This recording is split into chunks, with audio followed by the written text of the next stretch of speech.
have you back today. This is our 7th in a series on how to grow spiritually. Do you want to grow spiritually? Do you want to grow in the Lord? Our session today is Judgmental. Judgmental. No more, no more, no more. Now, we have a problem in the church, and that is that self-righteousness is the biggest issue that we have, probably bigger than the big ones that we call the big sins like adultery, fornication, the big sins, lying, stealing, whatever. I think self-righteous is bigger than any of them. I think it is the biggest issue. This was addressed by Jesus at the very beginning of his ministry. It is part of what we call the Sermon on the Mount. I'm going to read it for you because I think you need to hear this. Judge not, that you be not judged.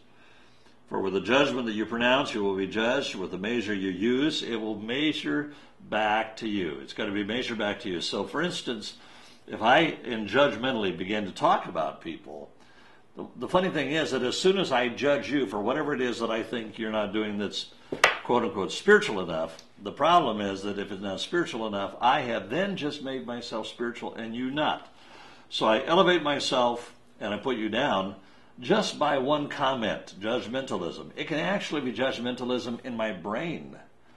Or it can be somebody that I think, who are they? They think they're spiritual. Or it can be something that I actually say to them. Oh, you do that on, oh, you drink that. Oh, you do that on, oh, you work on the Sabbath. It can be the expression. It can be spoken. It can be unspoken.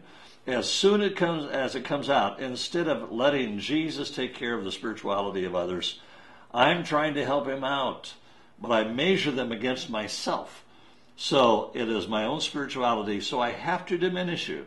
Self-righteousness always has to put you down so it can boost me up, so that I look more spiritual. Oh, I don't drink. Oh, you got a rotten attitude. Oh, yeah, but I don't drink. Well, you backbite and you criticize and you gossip. Yeah, but I don't drink and I don't smoke.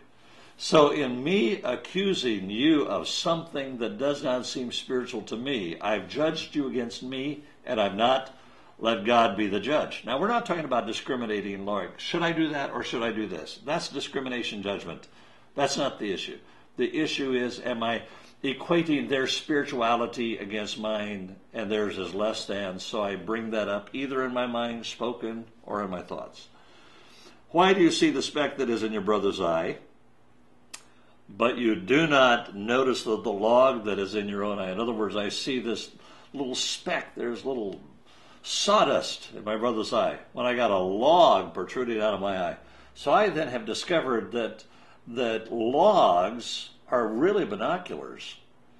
So it is making whatever problems you have really amplified in my eyes, but from my end, things are getting smaller. You know, maybe it's like reversing the binoculars. On one end it gets bigger, and the other end it gets smaller. So I don't see myself as having issues, but I see them as having issues. Self-righteousness, I've never preached a sermon, by the way, on this, because I've never had a full grasp. How can I bring it out so everybody understands? That's me. So I'm going to keep on reading. How can you say to your brother, let me take the speck out of your eye, whenever there is a log in your own eye? You hypocrite. You hypocrite. First take the log out of your own eye, and then you will see clearly to take the speck out of your brother's eye. This is so critical.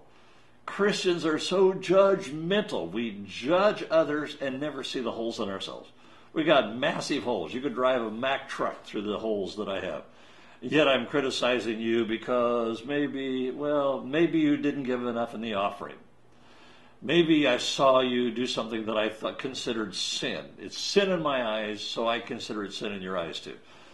Doesn't matter what it is. It's just something that God deplores and God hates. And God says, you know, if you got the Pharisee over here saying, I just thank God that I'm so great, and you got the publican, the man who's the sinner over there beating himself and saying, God, I'm a rotten sinner. God says, I'm going to go to the publican, the rotten sinner, and I'm going to ignore the guy that thinks he's good. And the Bible even warns you, be careful, you that think that you're so special, you've never fallen. God says, watch out, you can fall. Because in the same way that I judge you, it is going to be judged back to me again. You cannot stop it. So as I criticize somebody, as I judge people, God says, wait, the day's coming back. Get rid of it, because it is going to revisit you, except it will be multiplied. I don't want you to forget my book, Teleos Man. It's you can get it at Amazon.com. You can get it on our website. We want you to come to our website anyway, KGMGlobal.com. And I can hardly wait to see you next week.